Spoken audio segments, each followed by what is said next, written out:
Whew, here we go. I really feel like we just did this. 2017 has gone by unbelievably fucking quickly, and it's been a year of amazing fucking releases. I'd go as far to say that 2017 has been the best year for music since I started following music. I said that a few months ago in a video. Now we're at the end of this year and it's still true. But that being said, this is also the year where I've bought the least amount of music since I started this collecting shit. And that's just because I've been repurposing my money. I've been traveling. I literally haven't bought a record in months. And for those of you who know me know that that shit's not easy. But I'd say that it's worth it, given by the time you guys are seeing this video, Maddie and I, we can say we have visited 9 countries in 2017 alone. And any of you guys who travel know that shit's not cheap. But that being where all my money is going, I still have compiled a list here. Same rules as every other year I've done this. These are releases that I own physically, because those are easily the releases that I've given the most time to. But like I said, I haven't bought a record or a CD or anything in months.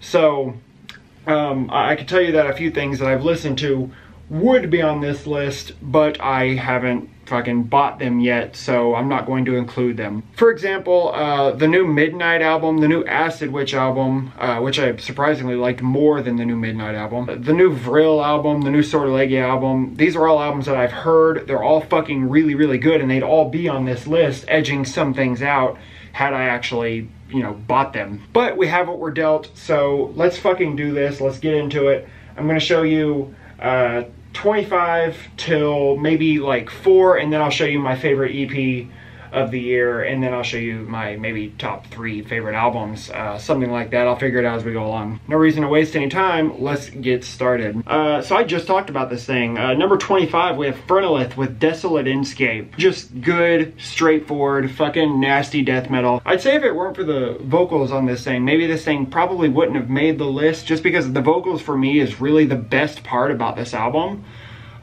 It's just really fucking good. Like I said, straightforward, but you guys have all heard it, so I don't need to talk about it any more than I already have. So number 25, that's Phrenelith with Desolate Inscape. Okay, number 24 is something I actually haven't talked about yet. This is Front Beast with Third Scourge from Darkness. Front Beast, if you guys don't know, is German black metal, but it is black metal with a lot of heavy metal leanings. The vocals on this thing are also great. It sort of ranges from like yells to like that sort of howly screams, which I'm a huge fucking fan of. Great melodies, just a good fucking record. If you guys haven't heard Front Beast, I would recommend it to everybody. Really good shit. So number 24, that's Front Beast with Third Scourge from Darkness. Number 23, I actually don't own the record. Number 23 is Cradle of Filth with Cryptoriana, The Seductiveness of Decay. I know, Cradle of Filth. But I feel pretty strongly that anybody who is adamantly against Cradle of Filth, I feel like these are people who love the early albums and then hate everything after that. So they haven't even listened to this one or the one that came out a couple years ago, Hammer of the Witches. These albums could be called black metal albums. Obviously it is classic Cradle of Filth in the sense that there is a lot of like synth shit and female vocals, shit like that. But in my opinion, this shit fits right next to albums that were coming out in the early 90s from Cradle of Filth. So that's number 23, Cradle of Filth, Cryptoriana, The Seductiveness of Decay. Alright, number 22, we have the one and only Funeral Doom album I'm going to be talking about on this list. This is Lost with Horizonless. I have no idea if I've actually shown this in a video or not. Like one of my normal vinyl update videos, but I really love this album. I'm not a massive Funeral Doom fan, so I don't need fucking every Funeral Doom release that comes out in any given year. One is just fine for me, and this scratches that itch just fucking perfectly. It's very dark, it's very atmospheric, and it's very melancholic. Everything that I think Funeral Doom should be. So anybody interested's already heard it. Anybody who's not interested is not going to listen to it. So I'm babbling on. 22, Horizonless. Remember a minute ago when I was saying I hadn't bought any CDs or records in like a couple months? This is the one exception. I completely forgot that I had this on my list, but also that I had bought it pretty recently. These guys were touring with Cannibal Corpse, and before this, I had never heard this band before. This is Power Trip with Nightmare Logic at 21. So Power Trip, I guess, would be considered like thrash metal, or maybe I've seen it described as crossover thrash, which I don't know what the fuck that means. But without a doubt, Nightmare Logic is one of the most catchy albums that was released this year. In terms of the riffs, I mean, there are literally parts on this album where I'm not sure it's physically possible to not start nodding your head along with it. I would go as far to say if you're not sort of nodding along with some of the parts in this album, I suspect there might be something wrong with some of the wiring up there. Absolutely, absolutely fantastic. One of the most fun releases of the year. I adore this thing. Like I said, amazing fucking grooves, great riffs, great vocals. It's just a lot of fun, man. So if you guys haven't listened to Power Trip, don't make the mistake I did and wait as long as I did. Check it out, please. Fucking Power Trip, Nightmare Logic, number 21. Alright, number 20. This is actually something I feel like could have been a lot higher on this list. I could have put it quite a bit higher and probably would have been okay with it. But just when I was sort of putting everything together, this is how it fell. This is Horn with Termom Hang.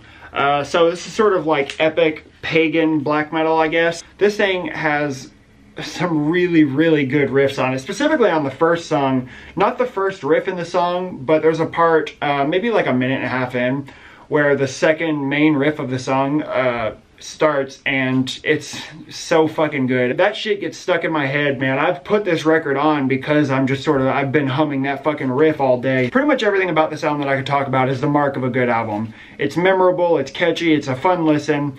This thing has great melodies, great riffs, great vocals. It's just a really, really good album. And the way I'm talking about it, I feel like I probably should have put this a bit higher on the list, but whatever, man. Really fucking good shit. I'm sure you guys have heard it. If you haven't, check it out. So number 20, Horn, Termom Hang. Alright, number 19. This is something that wasn't even going to be on this list until maybe like a month ago. This is Black Celice with Banished from Time. Basically, when I first got this album and I played it all the way through, there was nothing about it that caught my attention and made me want to come back to it. So I maybe played it like twice in the 6 months that I've had it. Then about a month ago, I decided, you know, I wanted to sort of listen to everything again, see what I really loved, see what I liked, see what I thought was okay.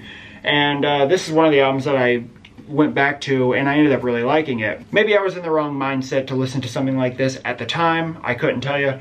But when I went back to it, I was pleasantly surprised. This is sort of moving away from the cacophony of like the first couple records, but it still brings a great fucking really dark, eerie atmosphere. And that's why this is on this list. And I think I'll always keep an eye on what Black Celice does, because though this is a little bit different than what they were doing in the past with the first 3 albums, I suspect that the direction they're moving in might not be a bad one. Really good stuff altogether. You guys have fucking heard, everybody's fucking heard this thing, but yeah, whatever. Number 19, Black Celice, Banished from Time. Number 18, we have Possession with Exorcism, or Exorcism, I don't know. Again, man, you guys have probably all heard this thing.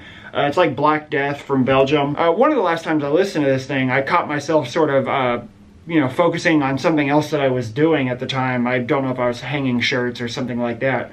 But when I sort of came back into it, I realized that the vocals on this thing are almost exactly the same as like Black Witchery vocals. This is a bit heavier on the death metal side of that style of music.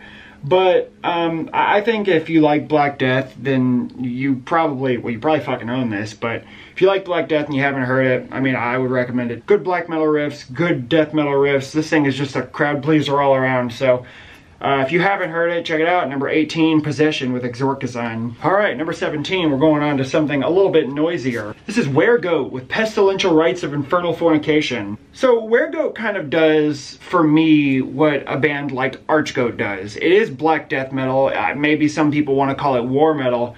But this is a lot different than something like Black Witchery. Because in my opinion, Black Witchery, you know, you can listen to side A of a record and that's about enough Black Witchery. But with a band like Archgoat, you can listen to entire albums and not get bored because it's just a fun fucking band to listen to.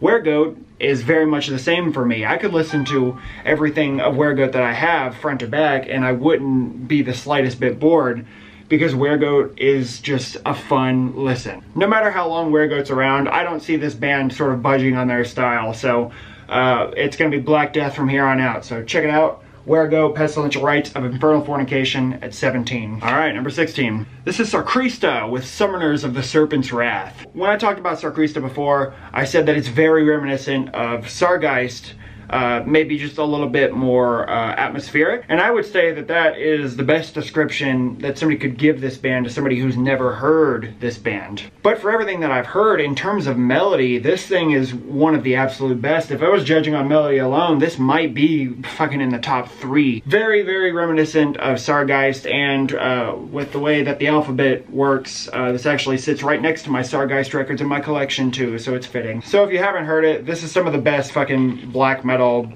to come out this year. Check it out, fucking Summoners of the Serpent's Wrath by Sarkrista at number 16. Alright, number 15, we have a very different style of atmospheric black metal. So, number 15 is Vigilance Perennial by Falls of Rauros. This is a lot more typical for an atmospheric black metal band, because this is very rooted in nature.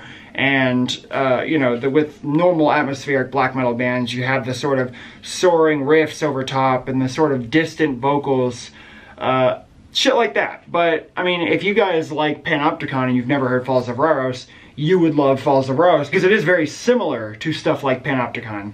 And in fact, they're on the same fucking label. And I believe their last album, Believe in No Coming Shore, was on my list in 2014. So 3 years later, this is a great, great album. Great guitars on this thing. If you have a fancy for nature-themed atmospheric black metal, then Falls of Rauros is one of the best of the bunch, so check it out. That's Vigilance Perennial at number 15. Alright, number 14, we have some Spanish black metal. This is Ostats with Azir Azaren Arastasuna, or maybe it's pronounced some way totally different, but that's what I've been calling it. So, I've been listening to this, obviously, on vinyl, and for some reason the vinyl version of this is very muffled, in a sense. It's not nearly as bad on YouTube, which you can't hear the whole thing on YouTube, but the way that I've been listening to it landed it here on this list where it's at. Besides the sort of like harsher black metal stuff, there are parts of this where it takes a sort of symphonic break. And this does reach both sides of the spectrum. There are parts of this album, especially the first song, I would say, that is very ugly. But then, I think it may be the second or the third song, it's got a long, like, symphonic break, and it almost turns into something different. Something a lot prettier in a weird way, in an eerie way.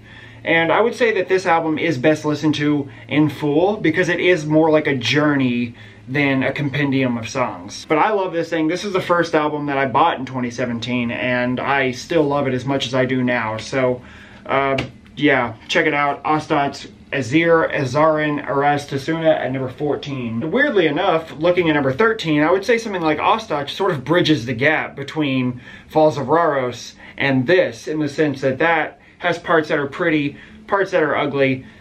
Falls of Rauros is very pretty, and this is quite the opposite. Number 13, we have Carved Cross. So Carved Cross is an Australian black metal project that is unbelievably fucking raw. And not only is it very, very raw, but there's a prevailing static over this album, the entire thing, and it's fucking loud. And it threw me off at first. Totally fucking threw me off at first. But despite that, if you listen to this, and I mean really listen to it, behind the wall of noise, and I mean way behind the wall of noise, you will hear some level of harmony. There are riffs on this thing, and the riffs that are distinguishable are really fucking good riffs. The whole album is slow, the whole album is very fucking noisy. I think if you sat down and really took the time to listen to this thing, I think you would come to appreciate the very harsh black metal sound that's on this thing.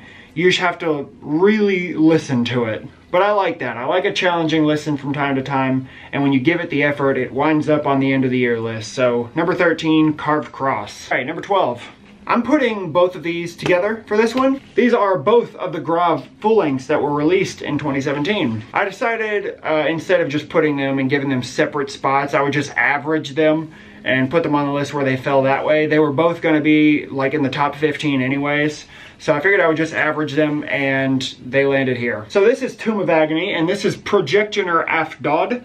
Not sure what that means, but I think I might like this one a bit more. But both of these releases, and really everything Grave done, is such a unique take on black metal with the sort of surf rock elements that, I mean, this has become one of my favorite black metal projects out there. So I really love it. It's very unique. You guys probably heard Grave by this point, but I would say that number 12 is a very fitting spot for two of my favorite black metal albums of 2017. So, yep, number 12, we have Grave with Projectioner Afdad and Tomb of Agony. All right, number 11 is Clandestine Blaze with City of Slaughter. This is another one that could have been a bit higher on this list, but I think with just listening to everything else I have been, this just got edged out. So this is a great fucking record. I would go as far to say this is probably one of my favorite Clandestine Blaze records, maybe my favorite Clandestine Blaze record. And not to say that it's wildly different than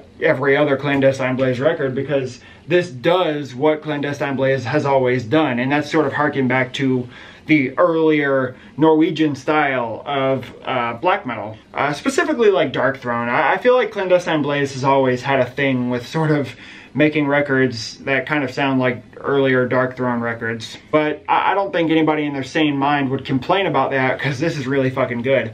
I would say my favorite song on this thing is the first song, Remembrance of a Ruin, just because I really love the chorus of that song.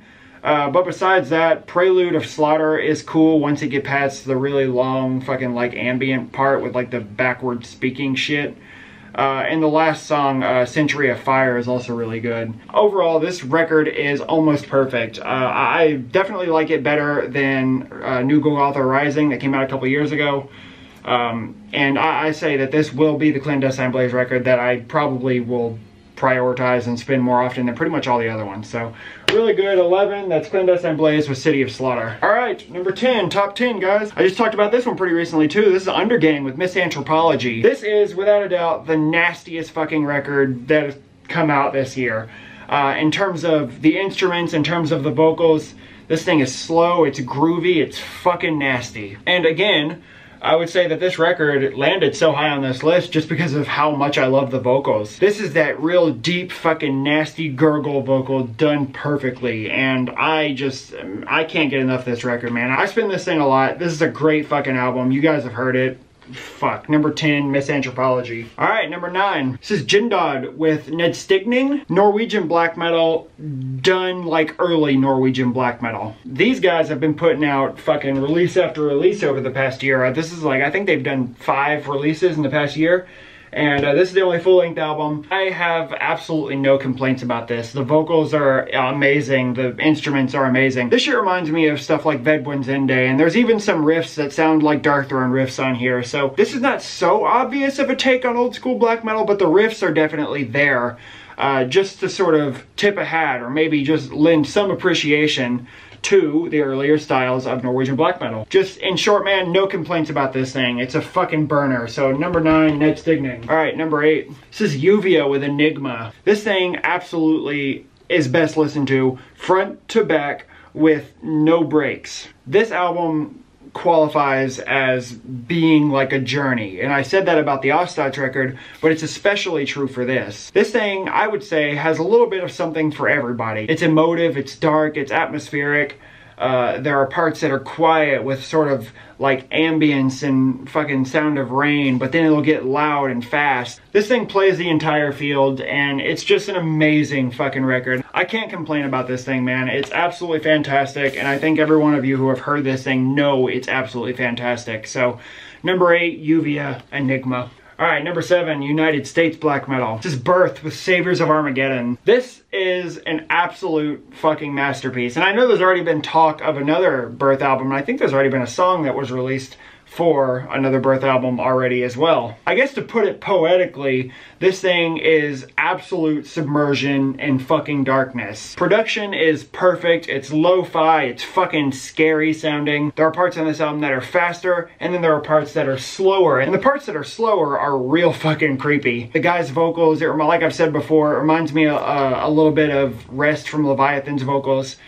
It's just a great combination of everything that I love about black metal. So this is a fantastic album, and I cannot wait to hear what these guys do next.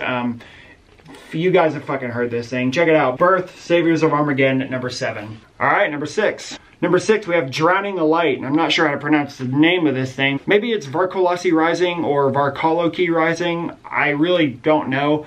But This is such a good fucking album. It reminds me a lot of From the Abyss, and like right off the bat on this album, it reminds me a lot of From the Abyss. And there are parts of this album on the song Nosferatu, the way that song starts reminds me of some of the shit you'd hear on like 10th Region of the Night or From the Abyss. The song Lycanthropic Tyranny has this shit where like there's like a fucking wolf howl over the vocals, and every time that shit happens, man, I fucking love it. But I could talk about every Drowning in the Light release for a long time, so in short, in real short, if you like From the Abyss, you'll love this album. So number 6, Varcolasi Rising. Number 5, we have Goatmoon with Stella Polaris. I wish this album was a little bit longer. If this album had a couple more songs on it, this album would be higher on this list. But I think because of how short this album is, and one of the songs on here, one of the longest songs on here is a song that we've already heard on the Split with Der Stimmer. If it weren't for those things, this album would be higher on this list. But those are my only complaints. The fact that it's too short, and one of the songs we've already heard. But I would say that in some ways, this album has Voito Tai Valhalla, which is my favorite album of the year in 2014. In some ways, this does have that beat in the sense that there are a couple songs on here. The song Warrior and maybe the title track Stella Polaris, I would say are better than almost anything on that album. Specifically Warrior. Warrior is my favorite song on this thing. I fucking adore it. And I can't put it into words, man. I love this album. Goatmoon's been one of my favorite bands for the past few years. And this album is a true testament to how good this band can be. So, fuck, man. Goatmoon, Stella Polaris, number 5. Number 4, this shit has been on my turntable pretty much constantly. This is Grift with Arvet. If you're not familiar, Grift is like folky, atmospheric black metal with some of the coolest vocals that I've heard in a long time. Almost like this pained singing that's like super exaggerated. It sounds like the guy's real fucking sad. And the whole vibe of this album is real fucking sad. But in short, in one word, man, I would call this album just fucking beautiful. I love it to death. This album is fantastic, and I want to get everything that this band or project has done. I'll talk more about it soon. I'll put it in a vinyl update or something. But just know that this is absolutely worthy of the number 4 spot on this list. So it's Grift with Arvet. Alright, before I move on to my top 3 favorite albums of 2017, I want to show you my favorite EP of 2017. This is Black Magic SS with Kaleidoscope Dreams. If I did a video that was top 25 releases of 2017, this would probably be the number 1 thing on that list. I've listened to this easily more than anything else that's come out this year. I absolutely fucking adore this project, and this release is actually fucking perfect.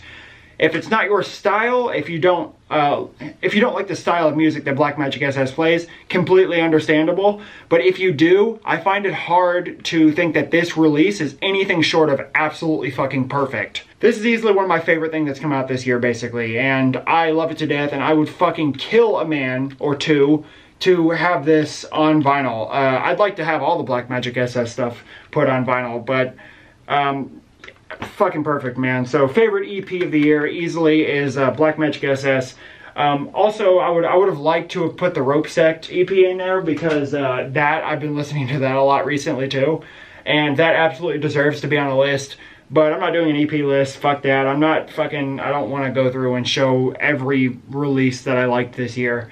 Rope Sect being very good. Black Magic SS easily is my favorite EP of the year. Alright, now, top 3. Number 3, we have Vampiric Blood with Howling and Candlelight. I love this for a lot of the same reasons I like Drowning in the Light. It's sort of that, I guess, medieval style of black metal. It's very similar to Drowning in the Light in some ways.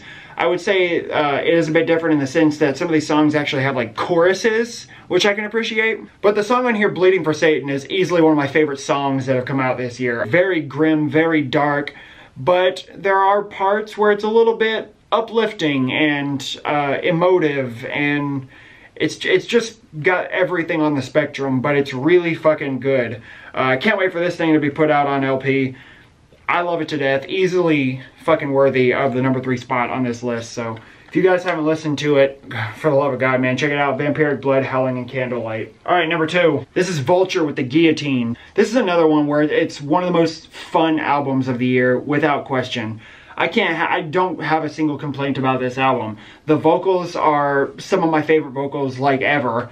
The instruments are catchy, they're fast, they're fucking aggressive, and I don't know how anybody could listen to this and not like it. This is one of those bands, no matter what they do next, I will buy it without listening to it first because I trust this project. I love everything this band's done. This is absolutely no exception. And anybody who hasn't heard this is missing out on some of the most fun thrash metal to ever exist. I love this band. I love this album.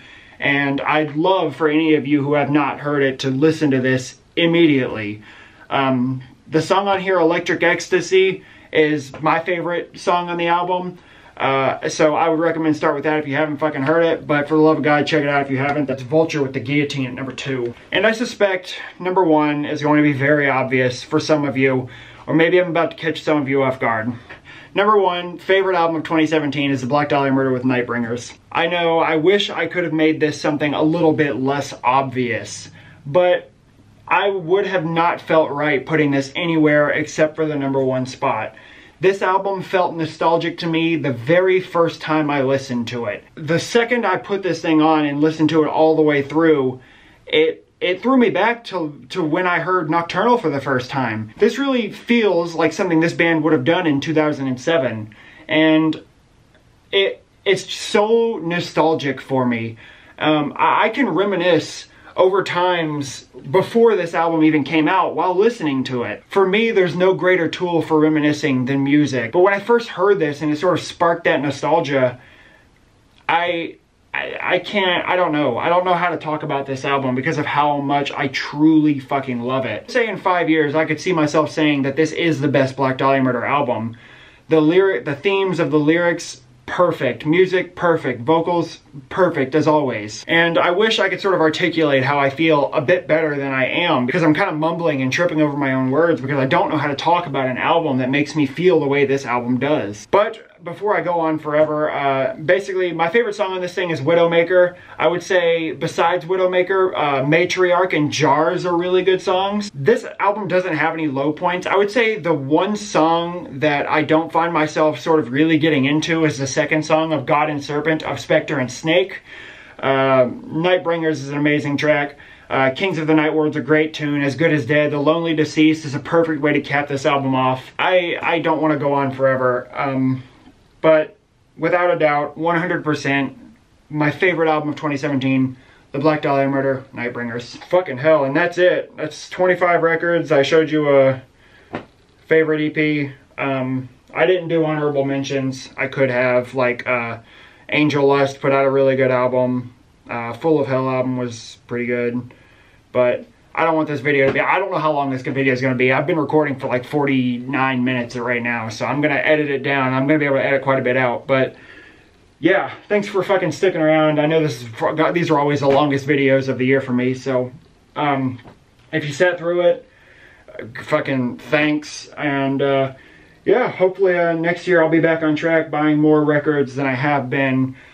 Sort of finding a balance in my life because I did not this year. But I assume by now you guys have all checked out, so I will too. Thanks for watching, and till next time, later.